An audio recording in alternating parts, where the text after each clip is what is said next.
Hello viewers, how are you? Hope you all are doing well. Welcome to the Thitisang Sikho channel where we were on the 2016 paper of NSO National Science Olympiad. Yes. Okay, we were doing questions. We were on the question number, I think we were on the 36th question. Yes. Okay, let's read the question now. Cinchona, Isabgol, Neem, Rauwolfia are which kind of plant these are? They want to ask. Oil yielding plants means इनसे oil हमें मिलता है. Medicinal plant means medicine value है इसकी, means medical वे से किस तरह से medicines में as यूज़ होता है ये. फाइबर yielding plant है, फाइबर मिलता है इससे, या फूड प्लांट्स हैं. They want to ask that actually. तो ये मेडिसिनल प्लांट है. These are medicinal plant. Yes. How that is so means कि जो सिंचोना है वो तो इतना इफ़ेक्टिव है कि आप इसे मलेरिया जैसी डिजीज़ में यूज़ करते हैं. यस, जो फीवर होता है मलेरिया में बहुत ज़्यादा, इवन उसमें भी ये बहुत यूज़फुल रहता है. और इसबगोल मीन्स कॉन्स्टिपेशन में भी काफ़ी यूज़फुल रहता है. और नीम के तो हर कोई जानता है, neem is very very useful plant. Yes, ये हमारे मेडिसिनल वैल्यू हैं. Okay okay, let's go to the next question. Next question में क्या कह रहे हैं? Equal size square piece of 3 different fabrics X Y and Z.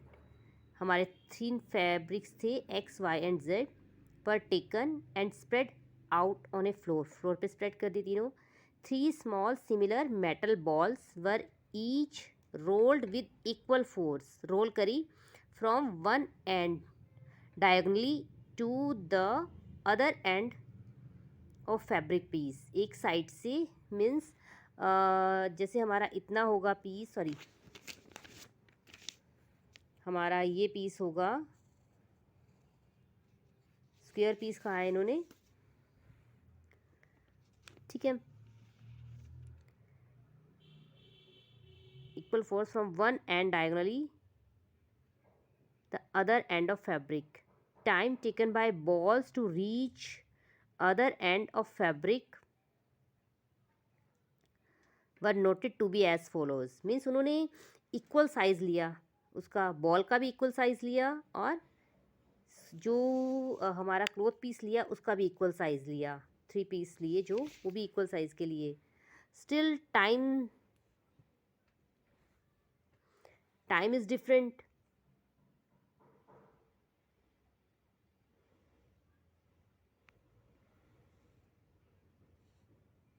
Still time is different. Look at here. X को लगा 2.5 seconds, Y पे 2 seconds and Z पे 4 seconds. As you can see there. Now select the correct option regarding this. अच्छा, हमने option देखना है कि वो ऐसा क्यों हुआ, इन पे टाइम क्यों डिफरेंट डिफरेंट लगा.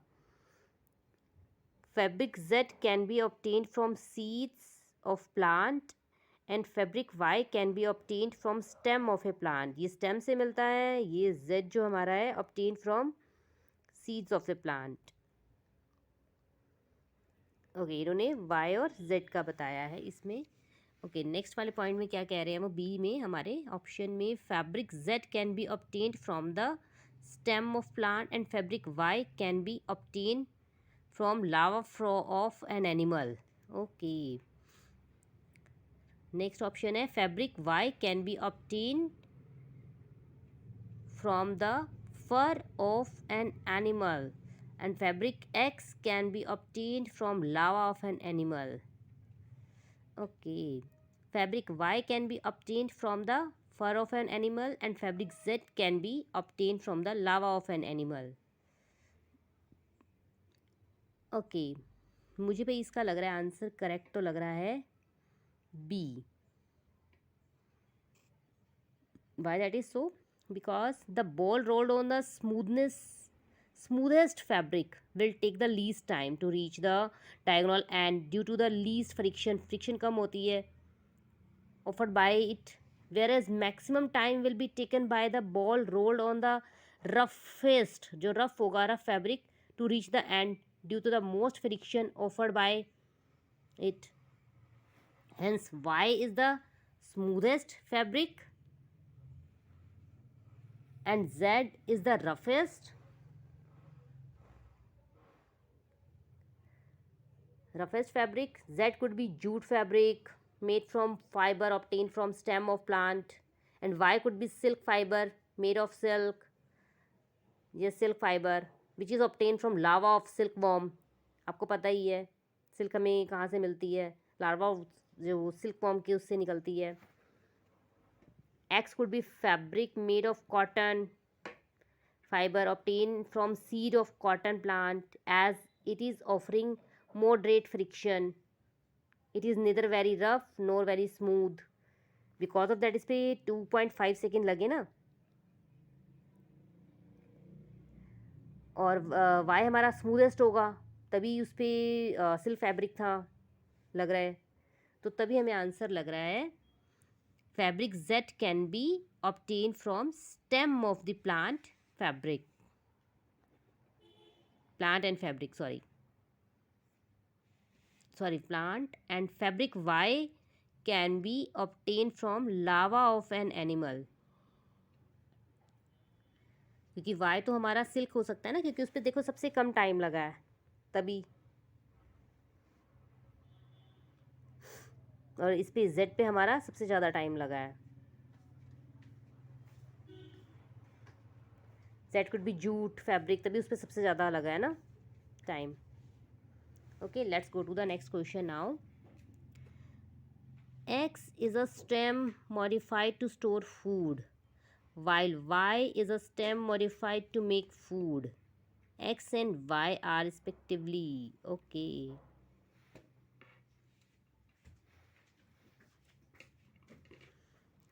Cactus and sweet potato. Option A. And option B is onion and potato. And option C is ginger and cactus. और option D is dahlia and ginger. Okay. X is a stem modified to store food क्या करता है, store food तो होता है हमारा ginger में होता है, कैक्टस तो स्टोर फूड कर ही नहीं सकता है. Okay. While why is a stem modified to make food. Okay, वो मेक फूड, तो फिर हमारा ये ऑप्शन सी लग रहा है अभी तक correct. Okay. In ginger stem is modified to store food, while in cactus stem is modified to make food as leaves are reduced to spine to check loss of water through transpiration. जब वो process चलता है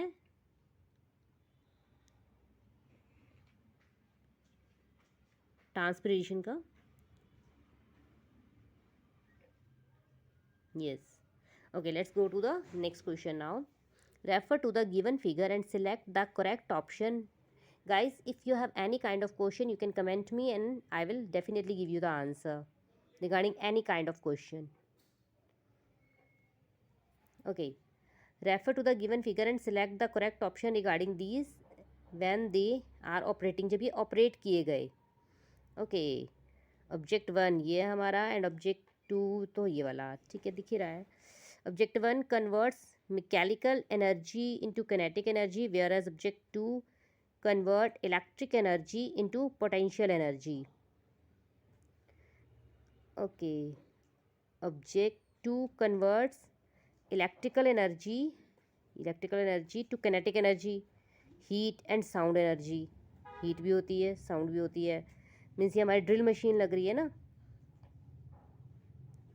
और ये बो arrow हो गया हमारा, bow and arrow. Okay. electric energy into okay into sound energy, heat and sound energy. And object 1 converts potential energy into kinetic energy. ये दोनों ही ठीक थे. ओके. ऑप्शन डी है इसका आंसर, क्योंकि in this figure 1 and 2 represent, as you can see, bow arrow and drilling machine. As you can see, drilling machine converts electric energy into kinetic, heat and sound energy, while bow arrow converts potential energy into kinetic energy. Okay, let's go to the next question now. If P represent the fiber and Q represent the fabric. Okay, ये हमारा fibre है और ये हमारा fabric है, जो कपड़ा हम मार्केट से लेके आते हैं विदाउट अभी उसकी स्टिचिंग नहीं हुई हुई होती है या जो भी. Find out the correct order in which Q is made from P. Q हमारा क्योंकि फैब्रिक बना है P से. Okay, P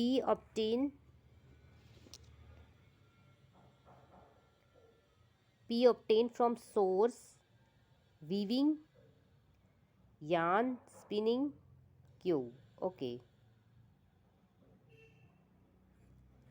let's see the second option. What is that? What they are going to tell us? Okay, P obtained from source, spinning, weaving, yarn, Q. Okay, P obtained from source, spinning, yarn, weaving, Q. None of these. भाई इसमें तो हमारा सी ही लग रहा है option.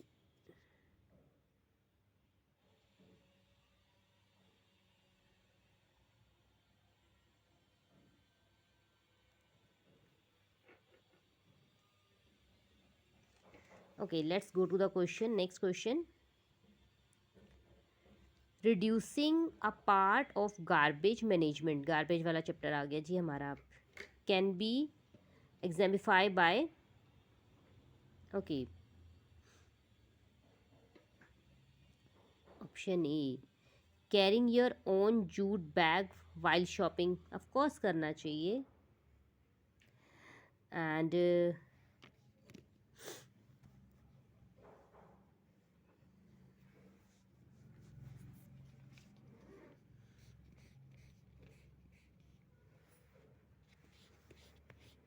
Next क्या कह रहे हैं हमें.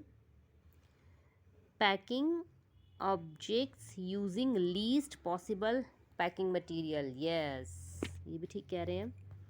Using both sides of paper for writing. ये तो बच्चा आपको करना ही चाहिए. जब भी आप मीन्स कुछ भी लिखते हो एक साइड पे पेपर, दूसरा पेपर वेस्ट करने का कोई मीन्स ही नहीं है. किस लिए वेस्ट करना है मीन्स हमें. सेकंड साइड पे लिख दो ना. तो इसका आंसर तो फिर ऑल ऑफ द अबव ही होना चाहिए. तो बहुत इजी था हमारा, इसमें तो कुछ था ही नहीं. Okay, let's go to the next question. Question number 42. In the textile industry, okay, the given wool was used earlier to produce dash from dash. Okay, the given figure represent, ये क्या है हमारी टकली है ये वैसे. Okay, which was used earlier to spin fibers into yarn actually.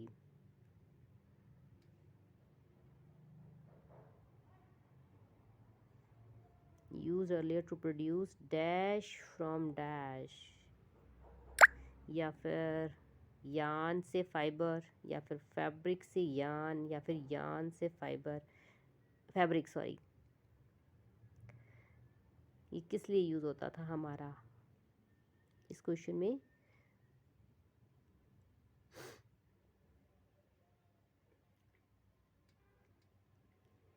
Okay, इसका answer होना चाहिए हमारा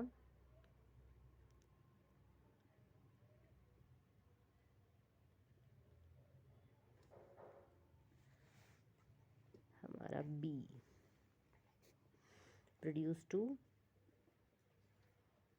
प्रोड्यूस करता था यान from fibre.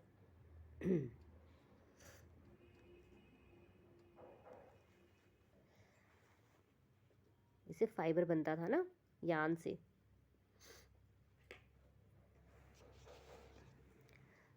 Okay, let's go to the next question. Question number 43.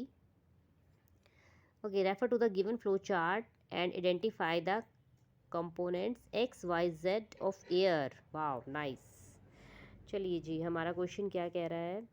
Promotes burning, जो प्रमोट्स बर्निंग करता है वो एक्स है हमारा, यस। प्रमोट्स बर्निंग नहीं करता, no. Needed by plants to make food, okay. ये जो मीन्स हमारा इसमें कह रहे हैं इसको नीड होती है इस चीज़ की, वाई जो है वो यस है, और food needed by plants to make food करने के लिए नहीं चाहिए उनको, वो जेड है हमारा। ठीक है, अब एक्स वाई जेड हमने उसके अकॉर्डिंग बताने हैं। ओके, हमारे ऑप्शंस क्या क्या हैं? हमारा ऑप्शन ए है एक्स नाइट्रोजन हो सकती है, वाई ऑक्सीजन, ओके। वाई हमारी कार्बन डाइऑक्साइड होती है, हो सकती है इसमें कह रहे हैं, और Z oxygen, okay. X oxygen means promote burning, okay. वैसे ऑक्सीजन तो हमें बर्निंग के लिए चाहिए होती है। और जेड नाइट्रोजन, जेड हमारी क्या क्या है? Needed by plants to make food, food making के लिए हमें चाहिए, नहीं चाहिए हमें नाइट्रोजन, ओके। नाइट्रोजन हमारी ये वाई, वाई कैसे हो सकता है? वो तो हमें नहीं चाहिए होती, कार्बन डाइऑक्साइड चाहिए होती है। जेड कार्बन डाइऑक्साइड, अरे बिल्कुल उल्टा कह दिया इसमें तो।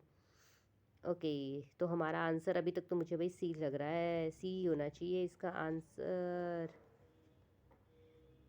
एक्स वाई रिप्रेजेंट, इसमें ऑक्सीजन है, यहाँ पे हमारी ऑक्सीजन होगी, ये कार्बन डाइऑक्साइड हो गई हमारी, and this one is nitrogen, okay. Then answer should be C, yes. Okay, then now let's go to the next question, question number 44.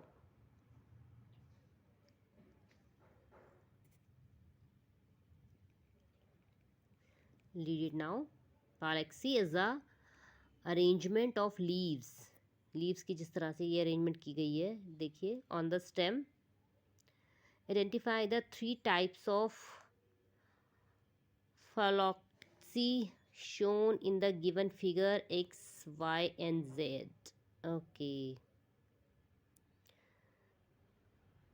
Okay, identify करो भाई इनको फटाफट से।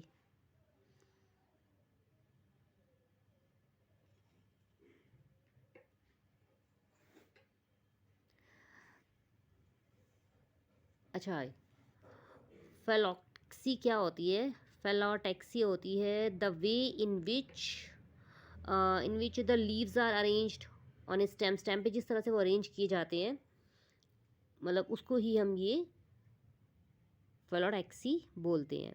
ठीक है, when only one leaf arise from the node and leaves are borne along the stem alternately is called the alternately phylloxy, okay, phylloxy.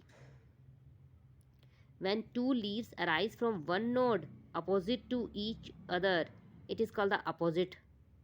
As you can see, देखो इसके opposite पे है ना, ठीक है।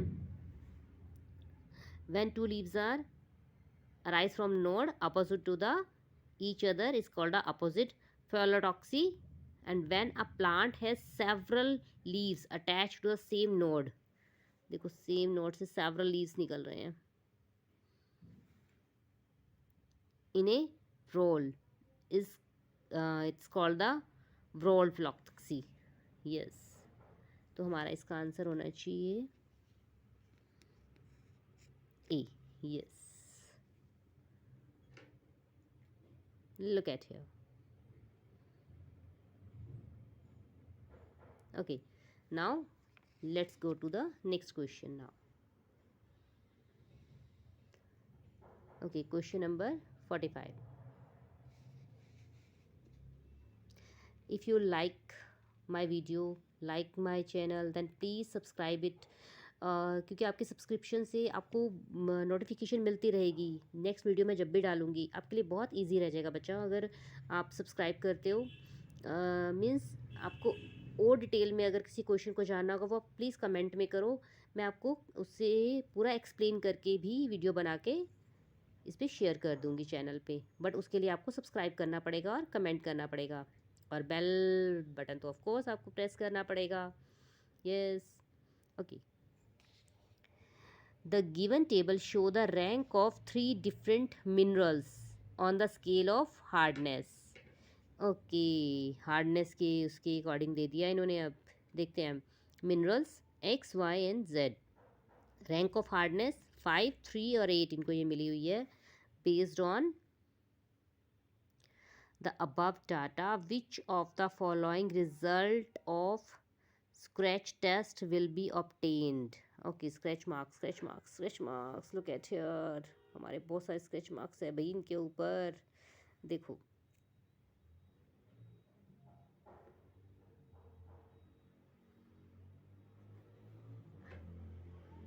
Clear? Okay, now it's clear. Okay, hard object makes scratch marks on the soft object. ये जैसे हमें इस क्वेश्चन में इन्होंने कहा है, इन्होंने इसके अकॉर्डिंग दे रखा है, hard objects make scratch marks on soft object in the given table showing hardness rank of minerals X, Y and Z. Z is harder than X, as you can see.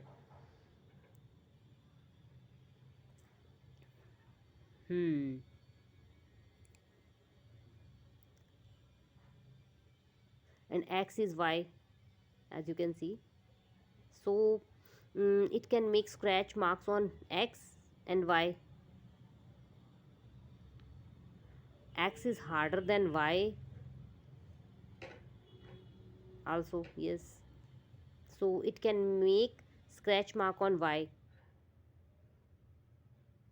जो Z है वो Y पे भी कर सकता है। तो answer हमारा लग रहा है अब B, यस। देखो मैं फिर से एक्सप्लेन कर देती हूँ।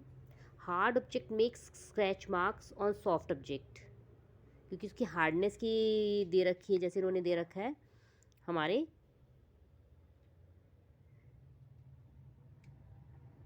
लुक एट हियर,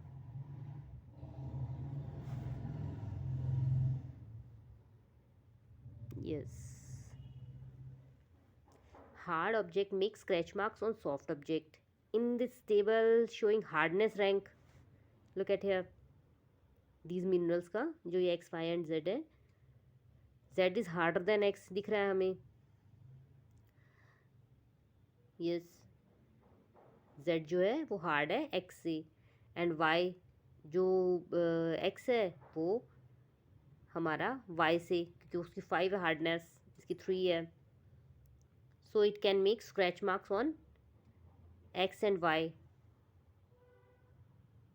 जो हमारा z है वो x और y दोनों पे कर सकता है। तो z कहाँ कर रहा है, z हमारा y पे कर रहा है, और z किस पे कर रहा है, और z किसी पे स्क्रैच मार्क्स नहीं कर रहा। मीन्स आप ये सोचो कि ये कैसा, हमने इसको यहाँ से पकड़ा और इसकी स्क्रैचिंग करी, मीन्स y क्या z पे कर सकता है। जो हमारा इसकी खुद ही ये सॉफ्ट है, ये z पे कैसे करेगा, नहीं कर सकता। ऐसे ही इसमें जो हमारा y है, y क्या वो x पे कर सकता है, वो कैसे करेगा, वो बेचारा खुद सबसे सॉफ्ट है, वो नहीं कर सकता है। ऐसे ही हमारा x क्या z पे कर सकता है, x कैसे करेगा z पे, क्योंकि x जो है वो y से सॉरी हमारा z है वो हार्ड है, z हार्ड होने की वजह से वो x उस पर नहीं कर सकता है। और जो हमारा z है वो y पे भी कर सकता है और x पे भी, x और y दोनों पे कर सकता है, जो हमारा z है। तो z में यहाँ पे अगर हमारा x भी होता तो भी हमारा करेक्ट होता, z हमारा यहाँ पे y है तो भी ये करेक्ट है, यस।